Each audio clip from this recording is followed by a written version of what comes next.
ഇന്ന് തലവേദനയെക്കുറിച്ചാണ് പറയാൻ ഉദ്ദേശിക്കുന്നത്. തലവേദന ഒരു വലിയ പ്രശ്നമാണ്, പ്രത്യേകിച്ച് നമ്മൾ മലയാളികൾക്കിടയിൽ.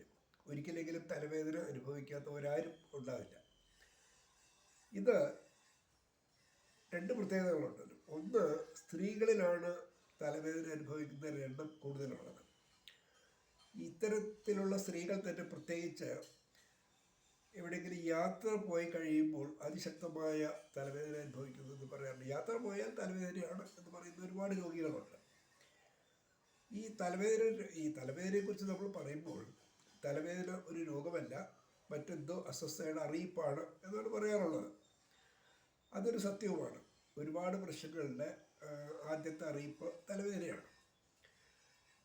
ഇത് ഈ യാത്രക്കിടയിൽ ഇത് എന്തുകൊണ്ടുണ്ടാകുന്നു എന്ന് ചോദിച്ചാൽ, അവരെ നമ്മൾ പരിശോധനയ്ക്കൊക്കെ വിധേയമാക്കിയാൽ, അതായത് തലവേദനക്കാർ ഒരുപാട് പേര് ഏത് പരിശോധന നടത്തിയാലും ഈ കിട്ടുന്ന റിസൾട്ടുകൾ നോർമലാവും. എവിടെ ഒരു പ്രശ്നം കണ്ടുപിടിക്കാൻ സാധ്യമല്ല.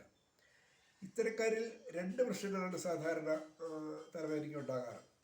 ഒന്നുകിൽ അവർ നീണ്ടകാലമായി അനുഭവിക്കുന്ന മാനസിക സംഘർഷം. രണ്ട്, വളരെ നിസ്സാരമാണ് രണ്ടാമത്തെ പ്രശ്നം, അവർ ആവശ്യത്തിന് വെള്ളം കുടിക്കാറില്ല എന്നുള്ളതാണ്. പ്രത്യേകിച്ച് ഈ യാത്ര പോകുമ്പോൾ ഒരുപാട് പേര് ഈ യാത്രയുടെ ഭാഗമായും അത് ആസ്വദിക്കുന്നതിൻ്റെ ഭാഗമായിട്ട് വെള്ളം കൂടി അങ്ങ് വിട്ടുകളയും.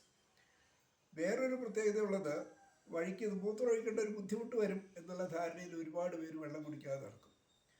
ഈ വെള്ളം കുടിക്കാതെ നടക്കുന്നതിൻ്റെ ഭാഗമായി ഇവരുടെ ശരീരത്തിലെ ജലാംശം കുറയും. ഇത് ആരും ശ്രദ്ധിക്കാത്തൊരു വലിയ അറിയിപ്പാണ്. ജലാംശം കുറയുമ്പോൾ തലച്ചോറിലേക്ക് പോകേണ്ട അല്ലെങ്കിൽ തലച്ചോറിന് കിട്ടേണ്ട രക്തപ്രവാഹത്തിൽ വരെ കുറവുണ്ടാവും. അങ്ങനെ വരുമ്പോൾ തലച്ചോറിന് ലഭിക്കേണ്ട ഓക്സിജൻ്റെ അളവിലും കുറവുണ്ടാവും. ഇതാണ് സത്യത്തിൽ ഈ യാത്ര കഴിഞ്ഞ് വരുമ്പോൾ ഒരുപാട് പേര് അതിശക്തമായ തലവേദന എന്ന് പറഞ്ഞ് നടക്കാറുള്ളത്. ഇവിടെ വേദനാസംഹാരികൾ കഴിച്ച് വീണ്ടും പ്രശ്നങ്ങൾ ഉണ്ടാകാതിരിക്കാൻ ആവശ്യത്തിന് മാത്രം വെള്ളം കുടിക്കുക, അത് പതിവായി ശീലിക്കുക എന്ന് മാത്രമാണ് ശ്രദ്ധിക്കേണ്ടത്. ഇതാണ് ഇന്ന് പറയാനുള്ളത്.